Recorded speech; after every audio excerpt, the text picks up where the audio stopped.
अगर बात करें स्टेज की डेंगू के, तो डेंगू के स्टेज क्या क्या कितने हो सकते हैं? डेंगू के प्राय 3-4 स्टेज होते हैं। जैसा पहले हमने कहा कि एक मरीज को एक मच्छर जब काटता है, उसके कुछ दिनों के बाद बीमारी परिवर्तित होती है। इस पीरियड को हम इंक्यूबेशन पीरियड कहते हैं। उसके बाद जो दूसरी पीरियड होती है वो फेब्राइल पीरियड होती है, जिसमें कि बुखार होता है। तीसरे में फिर सीरियस पीरियड हो गई एंड चौथे में फिर वो कन्वेलेसेंट पीरियड, जो मरीज रिकवरी के तरफ रहता है।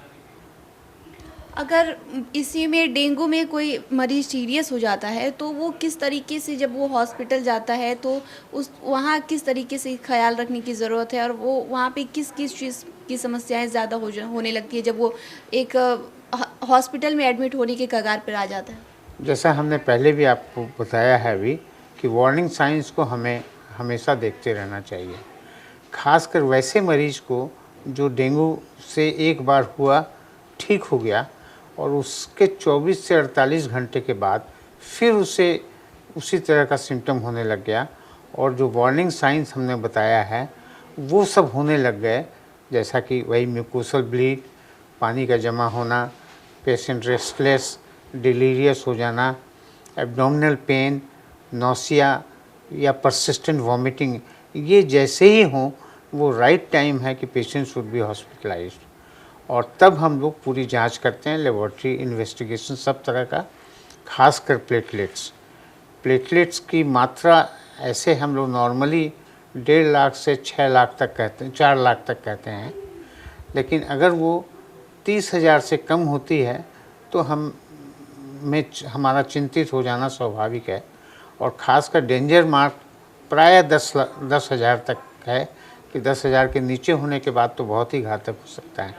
लेकिन 10 से 30 के बीच में या उसके ऊपर कभी भी अगर चकत्ते होने लगें, जिसे हम इक्कीमोसिस भी कहते हैं, या म्यूकोसल ब्लीड कहीं से भी होने लगे, मेट्रोराज या पैखाने के रास्ते से, मुंह के रास्ते से, तो हमें तुरंत सतर्क होना चाहिए। हॉस्पिटलाइज करके इमरजेंसी ट्रीटमेंट उसे करना चाहिए, तभी हम बचाने की स्थिति में हो सकते हैं। आखिरी में हम यही जानना चाहेंगे आपसे कि लोग बचाव किस तरीके से कर सकते हैं, क्योंकि अभी बहुत ज़्यादा फैला भी हुआ है। तो अपने घर में किस तरीके से प्रिकॉशंस ले सकते हैं, या फिर अगर किसी को डेंगू हुआ है, वो घर में है, तो घरेलू तौर पर वो क्या कर सकता है?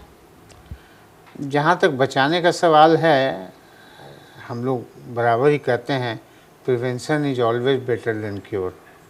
तो प्रिवेंशन जहाँ तक हो सके हमें उसके लिए जाना चाहिए। प्रिवेंशन में खासकर 2-3 बातों का ध्यान रखना चाहिए। मच्छर काटते हैं, तो मच्छर काटते हैं तो जिस एरिया में काटते हैं उसका आपको प्रिकॉशन लेना होगा। जैसे जहाँ तक संभव हो हम स्किन को एक्सपोजर होने से बचाएं, फुल शर्ट पहने अगर संभव हो तो।